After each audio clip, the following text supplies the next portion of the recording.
In just hours, we'll be hearing the closing arguments in the Delphi murders trial. Defense attorneys for Richard Allen rested their case today.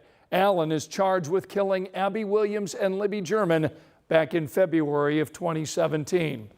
Thanks for inviting us in. It's now 11 o'clock. We have now heard the last testimony as the jury prepares to review this case and then render a verdict. Our Samantha Johnson was in the courtroom again today. She's breaking down what we've learned and what comes next. Scott, the quote of the day came from Special Judge Fran Gohl when she told the jury just after 2:15 Wednesday afternoon, quote, "Ladies and gentlemen, you've now heard all the testimony in this case. So now all that remains, the closing arguments from both sides before the jury is tasked with making a decision in this case." Wednesday was scheduled to be the final day of testimony from the defense. But first thing this morning, defense attorney Brad Rosie told the court the defense rests. So we heard from 3 witnesses called by the state in rebuttal, and most of that discussion involved the final witness called in this case, Dr. John Martin, a psychiatrist who met with Richard Allen in prison. He told the jurors he met weekly with Allen last April and May after Allen was diagnosed as psychotic. But Dr. Martin said by early May, Allen showed no signs of psychosis, and that's important because that's the same time frame Allen confessed to killing Abby Williams and Libby German. But in court Wednesday, the defense played a video of Richard Allen from June of last year receiving medical treatment inside the prison. He was restrained and seemed dazed, confused, emotionless, and was barely responding to the people around him. After that, Dr. Martin never really gave a good answer when asked if that video makes him reconsider his thoughts that Allen was not psychotic anymore. The jury weighed in too, asking if it's possible that Allen could have slipped in and out of psychosis within that 24-hour period, to which Dr. Martin answered yes. In all, we've heard testimony from 64 witnesses and heard about nearly 400 exhibits during the 17 days of testimony. So on Thursday, each side in this case will have about 2.5 hours for closing arguments inside the Carroll County Courthouse. Bob Siegel, Emily Longnecker, and I will be here, and you can follow along with live updates throughout the day at WTHR.com/Delphi. In Carroll County, Samantha Johnson, 13 News. So we have now heard the defense's case, but was it enough to raise reasonable doubt?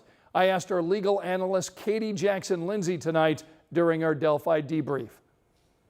I do think that they have. I mean, the biggest things that the state had would have been first starting with those eyewitnesses. None of those witnesses identified Richard Allen. Not a single one of those witnesses from the bridge pointed to him and said, "That's the guy I saw on the bridge." I think that that was very impactful without them even having to put on witnesses to refute that fact. And then we heard a lot of testimony about his mental state as it relates to those confessions. Those confessions are a big part of the state's case. I would argue they are the state's case.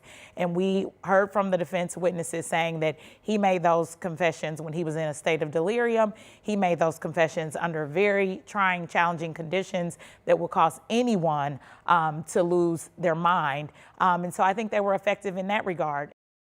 So you can see more from our Delphi debrief show. It's over on WTHR Plus. That is an in-depth look at this trial. Our Bob Siegel, Samantha Johnson, and our legal experts break down the major developments from court weeknights at 10 o'clock. You can stream this show on demand right now. WTHR Plus is our free streaming app. You can get it on Apple TV, Amazon Fire Stick, and Roku. Tonight, a 19-year-old is accused of robbing a man of his money before shooting him on the east side of Indianapolis. IMPD says this happened back in August, but the suspect was just charged today. Police tell us they used some phone records to tie him to the case. But while looking into this investigation, our Chase Howell learned this suspect has actually been sitting in jail for more than a month. According to the Marion County Jail, Kashawn Kimbrough has been in custody since September 25th for more than a handful of charges, including several violent felonies.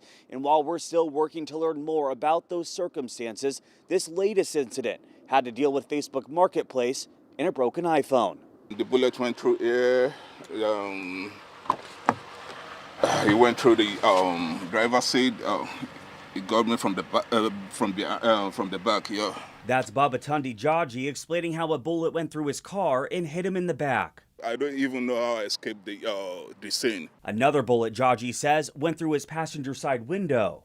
I was shocked. Oh my God, what am I going to do right now? Jaji says it all started on Facebook Marketplace when he began messaging a user by the name of Landboy Key who was selling an iPhone. Once they decided on a price, Jaji says he went to meet Landboy Key, who would later be identified as Kashawn Kimbrough, around midnight to pick up the phone on Tacoma Avenue near Washington Street. He brought out the phone. I was like, oh, let me see the phone before I give you the money. He said, okay, no problem. He gave me the phone. I said, this phone is not working. That's when Jaji says Kimbrough snatched the phone out of his hand and pulled out his gun, demanding Jaji's wallet and cell phone. I just put my car in the drive. I was about to drive away. He just shot me straight.